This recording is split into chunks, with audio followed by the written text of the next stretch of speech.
degree of apology, especially if you live outside the West and Russia, because obviously this isn't the only event that's taking place in the world.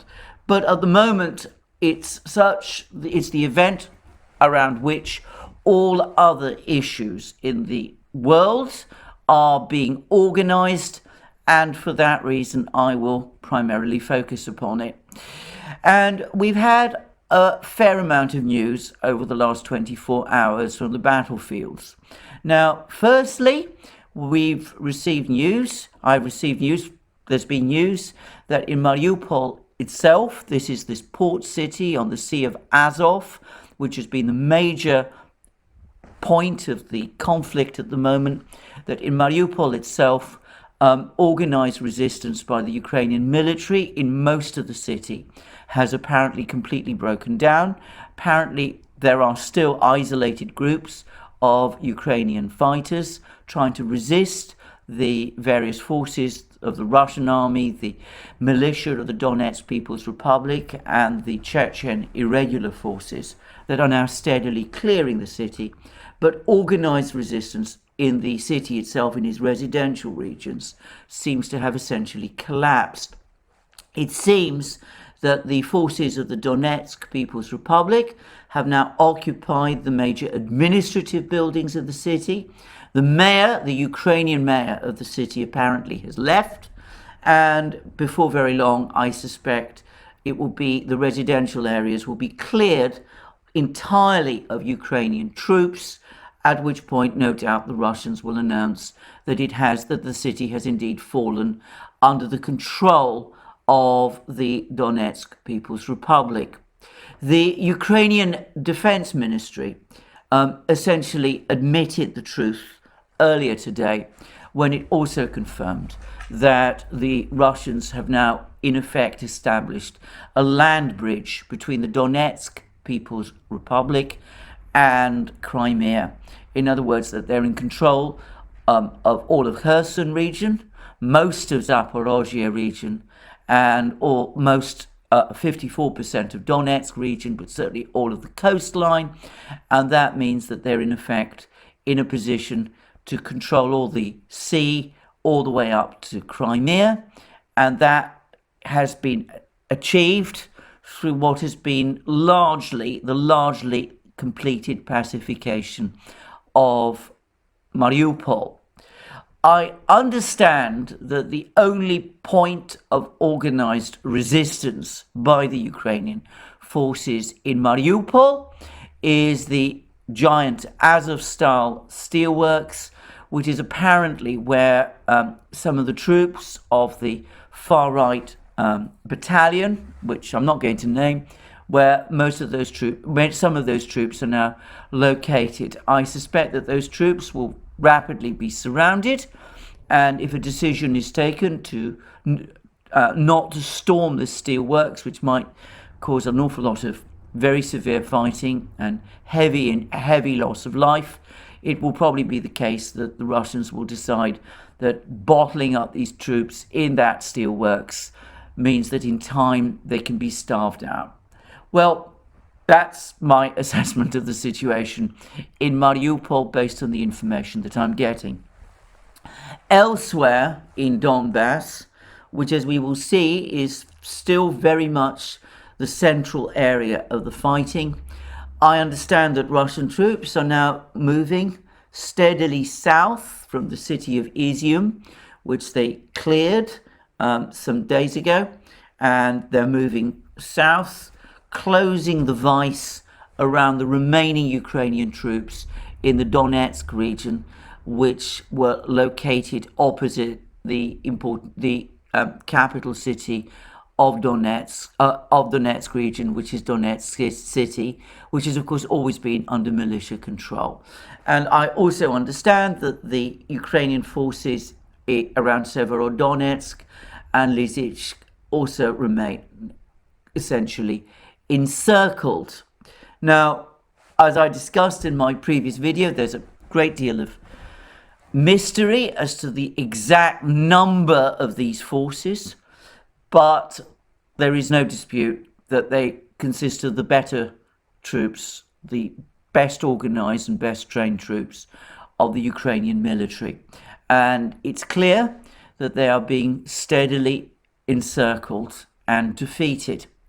Now, I would also add that over the last 24 hours, there's been reports of a shift in targets by the Russian Air Force and missile troops. They seem now to be concentrating on attacking fuel dumps and fuel facilities around Ukraine. They destroyed a major fuel dump, fuel storage center near Kiev. And the point here is that these places, these fuel storage centers, were providing the fuel for the Ukrainian forces in eastern Ukraine.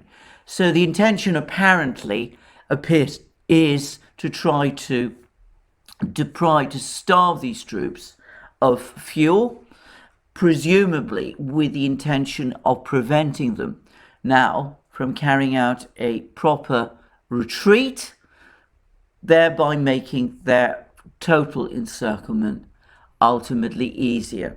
So it does seem to me as if the Russians now are essentially closing in on these troops in Donbass, and that this is the disaster. This is the end of that Ukrainian force in Donbass, which has been all along the center of Russian strategic priorities.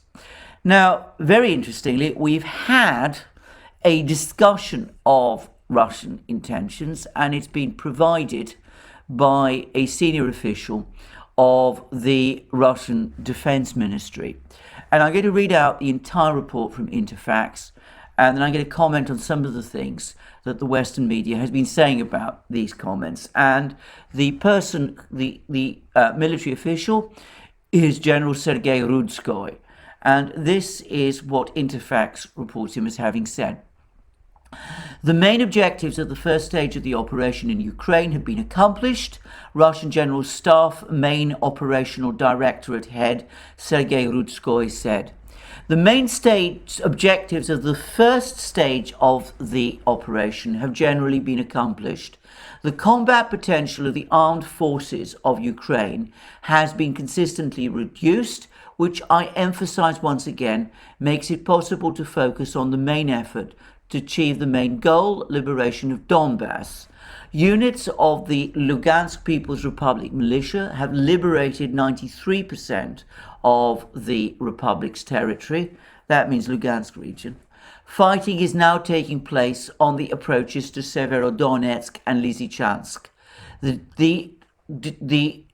People's Militia of the Donetsk People's Republic have taken control of 54% of their territory. The liberation of Mariupol continues. Units of the armed forces of the Russian Federation, jointly with the People's Militia of the Donetsk People's Republic, are conducting an offensive to liberate populated areas west of Donetsk. The storming of Ukrainian cities blocked by Russian troops is possible, but the main objective is the complete liberation of Donbass. We did not plan to storm them initially in order to avoid destruction and minimize losses among personnel and civilians. Although we are not ruling out such a possibility, our forces and equipment will focus on the most important thing, the complete liberation of Donbass, in due course, following the implementation of the set objectives by specific combat groups, and they're being implemented successfully. We did not relegate military support to the Lugansk and Donetsk People's Republics only within their borders due to the threat of constant replenishment of Ukrainian military groups.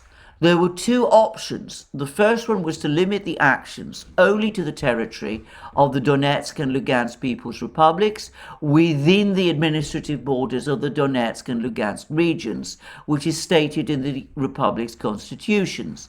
But then we would have been faced with constant replenishment by the Ukrainian authorities of the group involved in the so-called Joint Forces operation. That's the Ukrainian army, the name of the Ukrainian army in Donbass. Therefore, the second option was chosen, which envisages actions on the entire territory of Ukraine with events for its demilitarization and denazification.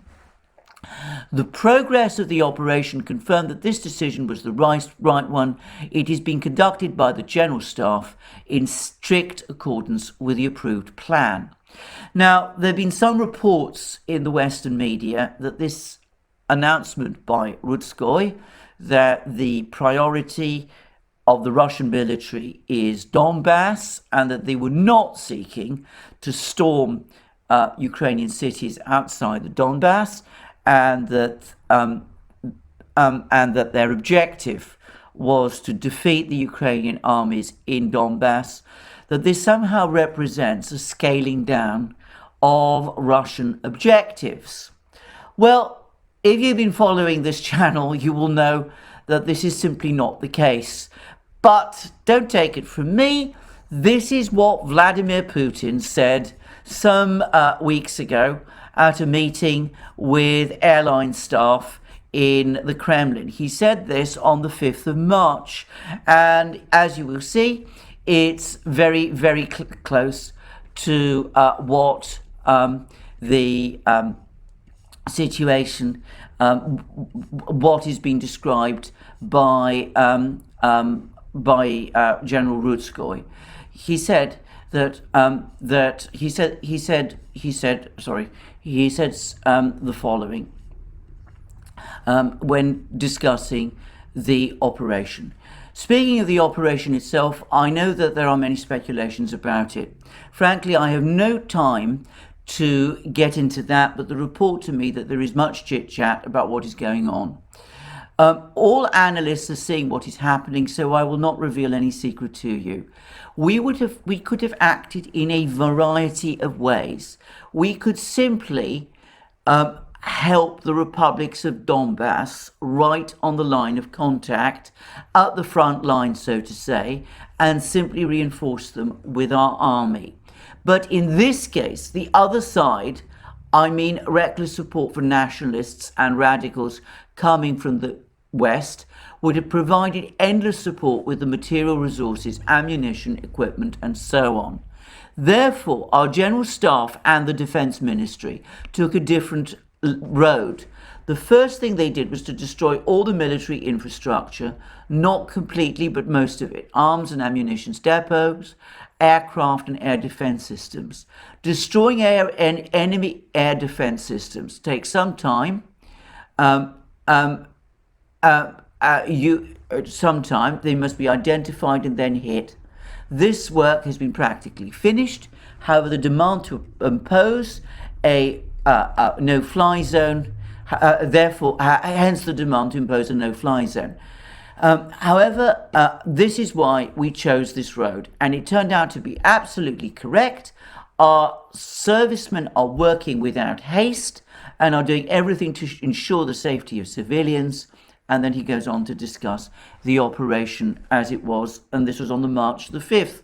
But you see that Putin, on the March the 5th, confirms, or rather already said, what Rutskoy is saying now, that the operation has always been focused on Donbass, but the Russian military advised the political leadership that if they restricted their operations to Donbass, if they didn't extend them beyond Donbass, then the risk was that the Russians would find themselves in a constant battle with endlessly reinforced Ukrainian forces in Donbass, and therefore the decision was taken to step outside Donbass, limit the ability of the Ukrainians to reinforce their forces in Donbass by pinning troops down in places like Kiev, Kharkiv, Nikolaev, Odessa, and the rest, so as to isolate the Ukrainian forces in Donbass and defeat them in detail. There is no difference between what Rudskoy is saying now and what Putin was saying on the 5th of March. Now, to return to what Rudskoy said, he actually said an awful lot more. He said Ukraine's air forces and air defense system are now destroyed almost entirely. The country's navy has ceased to exist. The demilitarization of Ukraine is being achieved both with precision strikes on military infrastructure, military bases, aerodromes, command posts, arsenals, and military depots, and with troops crushing the opposing enemy groups. Some NATO states suggest closing the airspace over Ukraine. The armed forces of the Russian Federation will immediately react to any such attempts appropriately. Now, I would say also that people in the West, commentators in the West, have said that Rudskoy seemed to be scaling back from plans, Russian plans, to storm Ukrainian cities. As I have again argued, discussed many times in many programs on this channel, it's absolutely clear that the Russians were never focused on storming Ukrainian cities like Kiev and Kharkiv and Nikolaev and Chernigov and Sumy. The objective always was to pin Ukrainian troops down there. But it's important to say that Rudskoy is now leaving the option of storming those cities, of taking those cities open. He said, we do not plan to storm them initially in order to avoid destruction and minimize losses among personnel and civilians, although we are not ruling out such a possibility. So that wasn't the original plan to storm these cities.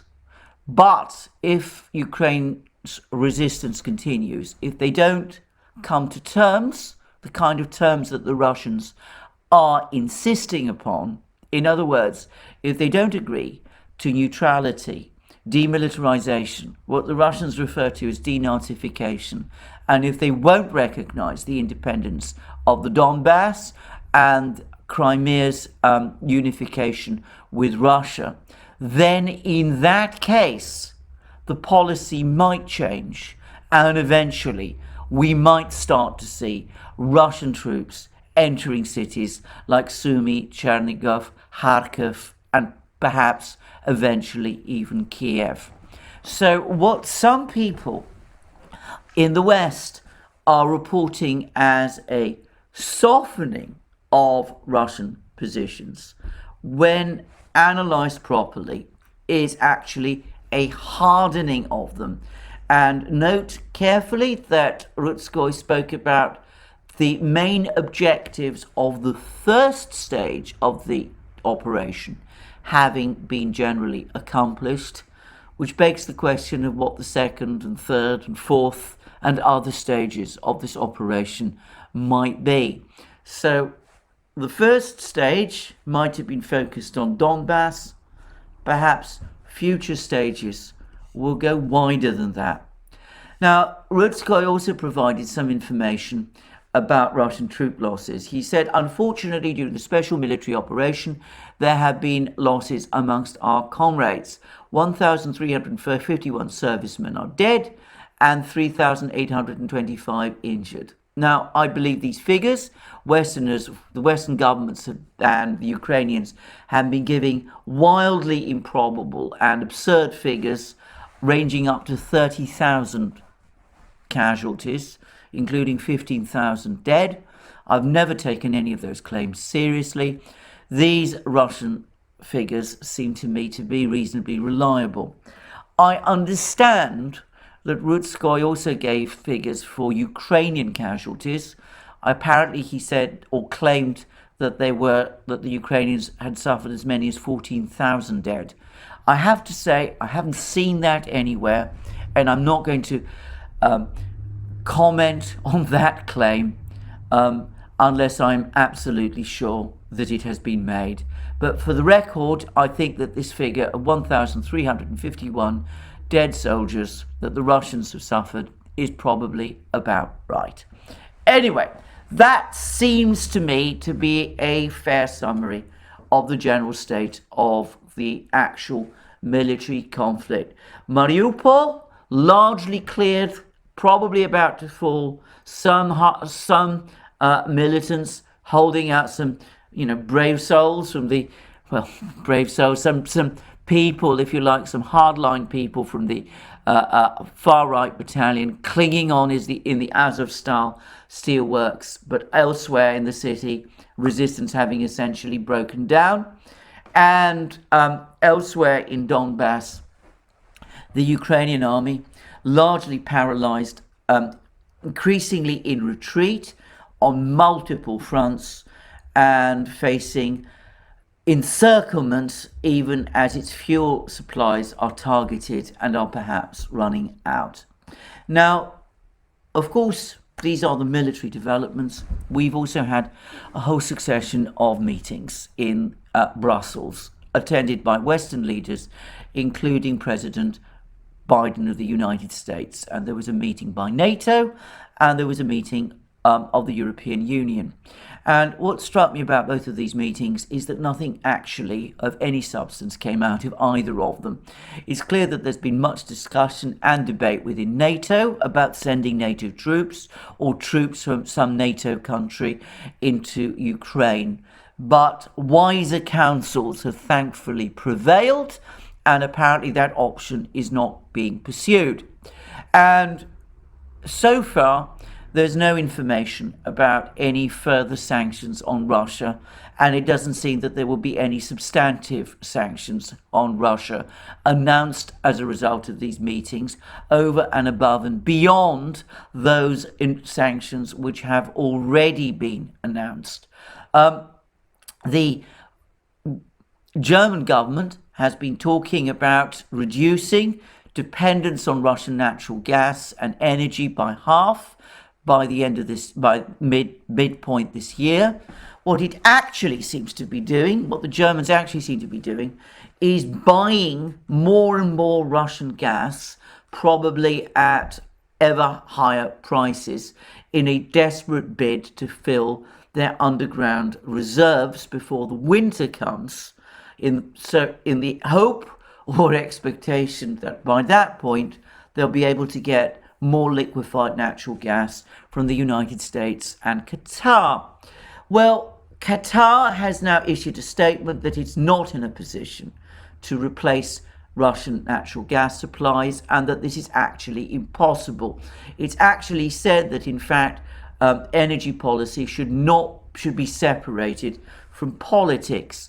Now, this comes a couple of days after the German economics minister, Robert Habeck, went to Qatar, met with Qatari officials, and came away pretending that he'd gained from Qatar some long-term commitment to provide Germany with more liquefied natural gas. I said at the time that this was obviously not true, and the Qataris have in effect admitted it, have agreed to it, have confirmed it. So there's not going to be a huge flood of LNG from Qatar.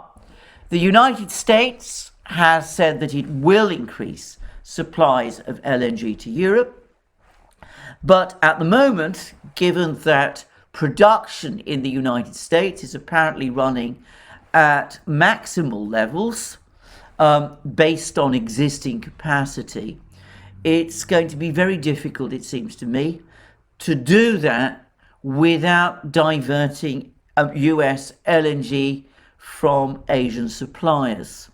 Now, what that inevitably is going to mean is that LNG prices worldwide are going to spike. Those countries, specifically China, which get pipeline gas from Russia, are going to be getting cheaper gas, but everybody else, including Germany, is going to get more expensive gas. And this doesn't even take into account what the Russians might do, because I'm starting to wonder whether Putin's comment that Russia is shortly going to start demanding payment of the natural gas it supplies to Europe in rubles, whether that isn't a first step by Russia in cutting off natural gas supplies to Europe. The Europeans are saying that they will not pay for Russian natural gas with rubles. If they stick to that, and if the Russians do indeed insist on the position that they're not going to supply natural gas to Europe unless they are paid in rubles, then presumably in about a week's time, Russian supplies of natural gas to Europe will completely stop. I don't know what happens then. It seems to me that at that point, European gas storage facilities will still be largely empty. We're only just a few weeks away from winter after all. Some of that gas will have to be used over the summer. If the Europeans stick to their present position of not paying for it in rubles, then presumably natural gas will quickly run out. And as I've said already, there just isn't enough LNG being produced by the United States to make the difference. And Qatar has also confirmed as much. So we will see what happens and what's going on there. But it does seem to me as if we're now in a game of bluff and counter bluff. And it will be interesting to see whose bluff gets called first. Overall, I have to say that this whole affair once again reminds me of this catastrophic failure in Western diplomatic strategy, which has brought us to this point of utter crisis. Let us go back again just 6 weeks to mid-February, before the conflict had heated up, before the fighting began. At that point, the Russians were basically demanding two things: a written commitment from the West that Ukraine would not join NATO, and secondly, commitments from the West that there would not be any further eastward expansion of NATO, and that the Minsk agreement, which was supposed to provide the pathway to a settlement of the Ukrainian conflict, would be fully implemented as a result of direct talks between the Ukrainians and the leaders of the Donetsk and Lugansk People's Republics. And as I repeatedly said in program after program, given that there was never any real plan that Ukraine would ever join NATO, and given that the Western powers all said that they supported the Minsk agreement, it seemed to me that the Russian demands were not only reasonable, but ones that could be accepted or agreed to without any real sign of Western capitulation. Instead, what we got was the Western powers digging in their heels, refusing to discuss the eastward expansion of NATO. We had those extraordinary words by NATO Secretary General Jens Stoltenberg saying that the Russians had no right to veto, no right to state a view about NATO's eastward expansion. This is only a matter for NATO to decide. And at the same time, the Western powers did absolutely nothing to get the Ukrainians to sit down and to negotiate upon the basis of the Minsk agreement. There was in fact a disastrous meeting of the political advisors of Ukraine, of the presidents of Ukraine and Russia, and of the president of France and the chancellor of Germany in Berlin in February, which went nowhere when Ukraine again refused to do what the Minsk agreement specified, which was sit down and negotiate with the representatives of the Donetsk and Lugansk People's Republics, and the French and the Germans just sat there nodding and apparently doing nothing. So think of that situation, think how different things would be now if the Western powers had acted differently. We would have avoided a war. Ukraine would not have been devastated in the way that it has been. The IMF says that only around a third of Ukraine's economy is still functioning. Millions of people have been displaced from their homes. Thousands of people have been killed. Tens of thousands have been injured. And of course, the West has embarked upon a sanctions war, which is now firing up even further global inflation, which is threatening the world with food and energy shortages. It seems to me that the price we are all paying for a mule-headed refusal to negotiate upon terms that, frankly speaking, were perfectly reasonable when looked at objectively, that this price that we're all paying is exorbitantly high. Well, I'm afraid we can't go back in time, and we can't now return to the situation that we were in mid-February. The Russians have clearly lost patience, and they will continue their war in Ukraine, certainly until Donbass is fully cleared of the Ukrainians. And if the Ukrainians don't finally acknowledge its independence, well, General Rutskoy is now floating the possibility that the Russian military might start taking action to storm Ukrainian cities. The mayor of the important Ukrainian city of Chernigov has now admitted that his city is completely surrounded by the Russian military and is completely cut off obviously also from resupply. So the Russians could presumably move to storm it in the same way that they have just been doing in Mariupol.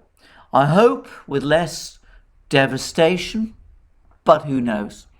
So it's extraordinary looking back how we've landed ourselves in this situation, in a situation where there's going to be global inflation, where people are going to die in Ukraine, where millions have been displaced, where thousands have been injured, and where, importantly, there is also a major rearrangement of the global geometry. Because clearly China and Russia, the extent to which the two countries are now working in unison has become even clearer, to the extent that it has dismayed the Western powers. And of course, at the same time, we see India now moving to adjust its positions. India is apparently moving forward with a plan to buy Russian oil on the basis of a rupee payments, moving away, in other words, from the Western dollar, from the US dollar. And I've been reading articles in the Chinese media which suggest that the Chinese are willing to fill any gaps the Russians may experience in terms of semiconductors, which of course is the high technology item that supposedly the Russians lack. Though I have to say I'm rather skeptical of the idea that the Russians do not have a semiconductor industry. I'm aware that there have been claims that that is the case, but I think that people are actually not looking at the Russian semiconductor industry holistically, and that they don't fully appreciate that a large part of it functions